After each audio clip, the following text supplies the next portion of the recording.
tout le monde, c'est Extrache. Aujourd'hui on se retrouve pour un nouveau tuto qui va intéresser ceux qui ont des petites chaînes et qui n'ont pas spécialement la chance d'avoir des introductions pas mal stylées.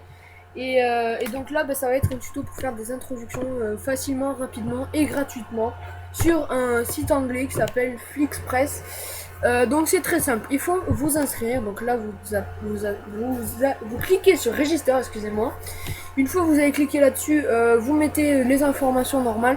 Surtout rappelez-vous de ce que vous avez mis dans username, ça va vous être utile. Après vous mettez votre adresse email et votre mot de passe. Une fois ceci fait, vous allez dans votre adresse email. On va vous donner votre mot de passe d'adresse email et un code et votre username. Donc ça, tout ça vous le conservez, ça va être très important. Après, une fois que vous avez reçu ce message, vous allez dans Logout. Vous allez taper votre adresse email, je crois, votre mot de passe et votre code. Une fois ceci fait, vous allez être connecté à votre compte. Vous allez aller dans Automate Template, dans Free Template. Donc moi j'y suis déjà. Une fois que vous y êtes, vous allez choisir celle-ci. Moi je vais vous faire un tuto sur celle-ci. Après les autres c'est le même principe, plus ou moins. De toute façon c'est expliqué. Même si c'est en anglais, je pense que que c'est compréhensible. Hein, voilà. Donc là je sais pas pourquoi ça a bugué, mais ça va revenir. Donc là, on va être dirigé sur un exemple de ce que ça pourrait donner. Je vais un petit peu baisser le son. Voilà.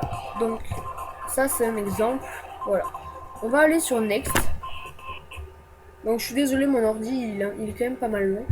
Vous allez sur I agree, Customize Now. Donc, bon, ça, vous lisez pas, hein, c'est les mêmes baratins.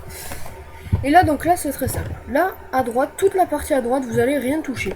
Et c'est juste à gauche. Donc, Enter Top Line, ça veut dire que vous allez entrer dans ce texte, entrer le texte qui figurera à la place de Top Line, de Main Title et de Bottom Line. Alors, moi je vais rentrer Top Line. Qu'est-ce que je pourrais rentrer? Interline, Xtrash. Oula, je fais n'importe quoi, je sais même plus écrire Xtrash. Xtrash. Présente tutoriel. Voilà. Voilà, on va marquer ça. FR français. On fait next. Donc c'est vraiment pas compliqué. Vous faites submit order. Vous attendez un petit peu. Là, je sais pas ce qu'il dit, mais en tout cas, il nous demande de liker. Donc ça, on ne le fait pas. Enfin, vous pouvez le faire si vous voulez. On fait la croix. Et là, on va aller dans My Account. Et normalement, et si je dis bien normalement, il est répertorié. Donc il est répertorié. J'en ai déjà fait une d'intro. Donc là, c'est un petit peu tout ce qui s'est passé sur votre compte. Donc voilà, moi j'ai déjà fait celle-là. Après, vous faites deux Noël d'SD. Donc SD, c'est qualité moyenne. Si je me trompe pas, hein. C'est pas HD, c'est SD. Mais honnêtement, c'est quand même une bonne qualité. Je vais vous montrer le résultat. Donc là, vous inquiétez pas, il n'y a pas marqué ce que vous avez inscrit, mais vous inquiétez pas, dans votre vidéo finie, cela sera marqué. Donc là, après moi, avec Google Chrome, c'est facile, je clique directement dessus. Et ok, j'ai eu une toute petite erreur au niveau du sens. Normalement, c'est Xtrash à la place de présente, mais j'ai dû m'embrouiller, c'est pas grave.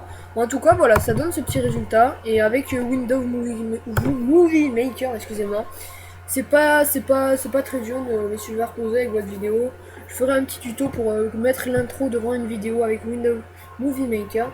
Et vous verrez que tout ça, on peut faire des choses vraiment facilement et gratuitement. Et aussi, il y a celui-ci où on peut mettre une photo en fait. Et la photo, on peut créer un background avec Pizzap. J'ai déjà fait un tuto là-dessus. Donc si vous voulez faire un background facilement, gratuitement et sur un site, et ben vous allez dans mon tuto comment faire un background avec Pizzap. Et voilà, après on peut tout superposer et faire des jolies intros. Même pas bas de gamme, mais bon, c'est pas des intros Photoshop, Cinema 4D, mais c'est des intros vraiment qui tiennent la route et je trouve ça quand même pas mal intéressant. Voilà, donc j'espère que ce tuto il vous aura plu, il vous aura aidé. Si vous a aidé, ben, n'hésitez pas à le montrer en likant la vidéo et en vous abonnant, ça fait super plaisir. Salut tout le monde.